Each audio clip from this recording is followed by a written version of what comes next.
আর যদি আপনার সন্তান যদি কোরআন পড়নেওয়ালা হতো, সন্তান যদি আলেম হতো, সন্তান যদি দিনদার পরহেজগার হতো, এই সন্তান আপনাকে অথবা ওই সন্তানের মাকে সামনে নিয়ে যখন দাঁড়িয়ে যাবে, দোয়া দরুদ পড়তে পড়তে অনুশোচনা করবে, অনুতপ্ত হবে, জ্বলন্ত খুনি মা দুনিয়াতে আমাকে খেয়ে না খেয়ে আমাকে খাওয়াইছে, আমাকে পড়াশোনা করার সহযোগিতা করে, জ্বলন্ত খুনি মা নিজে না খেয়ে না পড়ে আমাকে পড়েছে, জ্বলন্ত খুনি বাবা নিজে খেয়ে না খেয়ে আমাকে পড়ালেখার খরচ বহন করেছে।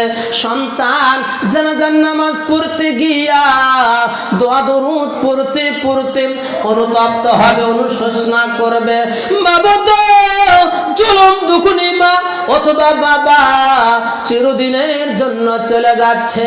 আহারে এই দুনিয়ার বাড়ি গাড়ি অট্টালিকা সন্তান সম্পদ সব রেখে খালি হাত আর পা নিয়ে চলে যায়।